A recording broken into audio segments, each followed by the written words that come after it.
Assalamualaikum warahmatullahi wabarakatuh. Kembali lagi bersama saya Dimas Aldi Pratama. Di sini saya akan menjelaskan tentang materi etos kerja pribadi Muslim.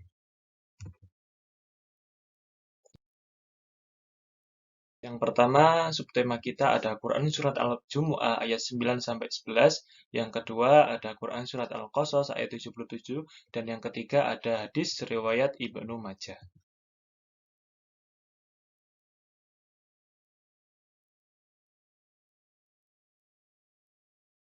Langsung yang pertama ada Quran Surat Al-Jumu'ah ayat 9 sampai 11 yang berbunyi Bismillahirrahmanirrahim. يا أيها الذين آمنوا إذا نودي للصلاة من يوم الجمعة فاسعوا إلى ذكر الله وذروا البيع ذلكم خير لكم إن كنتم تعلمون فإذا قضيت الصلاة فانتشروا في الأرض وابتغوا من فضل الله واذكروا الله كثيرا لعلكم تفلحون وإذا رأوا تجارة أو لهوا انفضوا إليها وتركوك قائما قل ما عند الله خير من اللهو ومن التجارة والله خير الرازقين.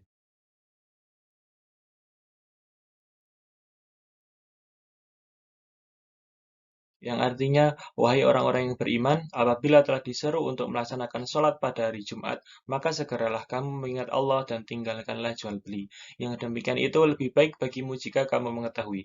Apabila sholat telah dilaksanakan, maka bertebaranlah kamu di bumi. Carilah karunia Allah dan ingatlah Allah banyak-banyak agar kamu beruntung. Dan apabila mereka melihat perdagangan atau permainan, mereka segera menuju kepadanya dan mereka tinggalkan engkau Muhammad sedang berdiri berkhutbah. Katakanlah apa yang ada di sisi Allah lebih baik daripada permainan dan perdagangan. Dan Allah adalah sebaik-baik pemberi rezeki. Quran Surat Al-Jumu'ah ayat 9 sampai 11. Lanjut penjelasan ayat. Surat Al-Jumu'ah adalah surat ke-62 dalam Al-Quran yang diturunkan di Madinah. Nama tersebut diambil dari kata Al-Jumu'ah yang disebut dalam ayat ke-9 yang merujuk kepada hari Jumat.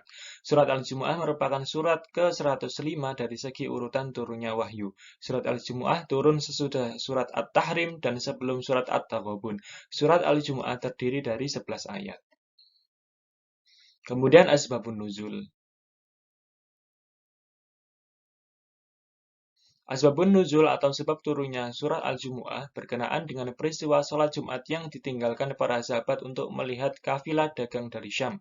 Diriwayatkan Imam Bukhari dan Muslim dari Jabir bin Abdullah menceritakan, saat itu Rasulullah sedang menyampaikan khutbah Jumat di Madinah. Lalu kafilah dagang dari Syam tiba di Madinah dan seketika itu para sahabat berhamburan keluar masjid menyambut para kafilah tersebut. Pemilik unta-unta tersebut ialah Dihyah bin Khalifah Al-Kalbi. Sahabat yang tetap duduk mendengar khutbah Rasulullah akhirnya cuma 12 orang. Lanjut yang kedua ada Quran Surat Al-Qasas ayat 77 yang berbunyi Bismillahirrahmanirrahim wabtaghi fima atakallahu daral akhirata wa la tansa nasibaka minad dunya wa ahsin kama ahsanallahu ilaik wa la tabghil fasada fil ardi innallaha la yuhibbul mufsidin, yang artinya, dan carilah pahala negeri akhirat dengan apa yang telah dianugerahkan Allah kepadamu, tetapi janganlah kamu lupakan bagianmu di dunia dan berbuat baiklah kepada orang lain sebagaimana Allah telah berbuat baik kepadamu, dan janganlah kamu berbuat kerusakan di bumi. Sungguh Allah tidak menyukai orang yang berbuat kerusakan. Quran Surat Al-Qasas ayat 77. Penjelasan ayat. Surat Al-Qasas merupakan surat ke-28 dalam Al-Quran yang terdiri dari 88 ayat.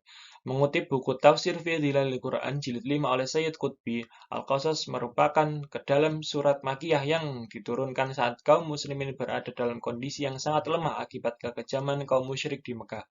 Maka dari itu, Allah menurunkan surat Al-Qasas sebagai perbandingan antara apa yang dialami oleh kaum muslimin dengan riwayat hidup Nabi Musa yang mengalami kekejaman dari Fir'aun.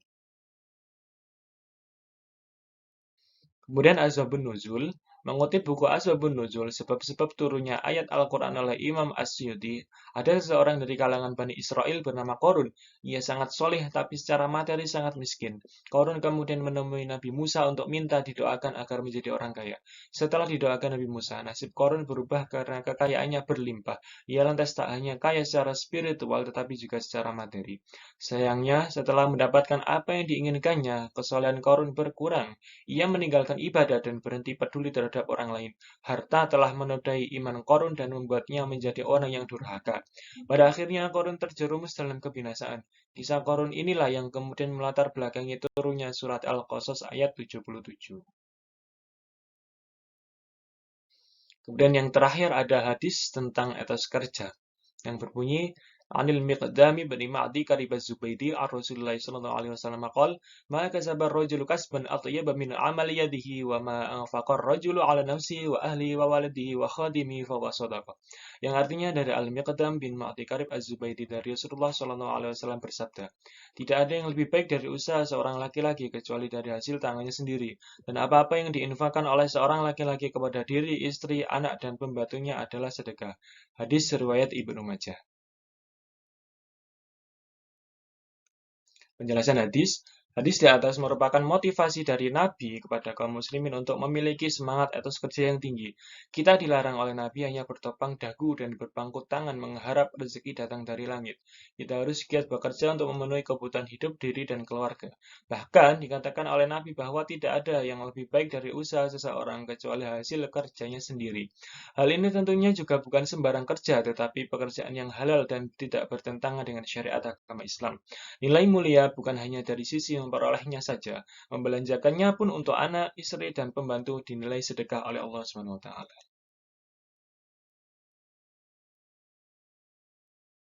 Kemudian Rasulullah juga menganjurkan kita untuk selalu berdoa, dan doa itu berbunyi, Allahumma inni a'udzubika minal ajzi wal kasali wal jubni wal harami wal bukhli wa a'udzubika min adabil qabri wa min fitnatil mahya wal mamat. Yang artinya, ya Allah, aku berlindung kepadamu dari kelemahan, kemalasan, rasa takut, kepikunan, dan kekikiran. Dan aku juga berlindung kepadamu dari siksa kubur serta bencana kehidupan dan kematian.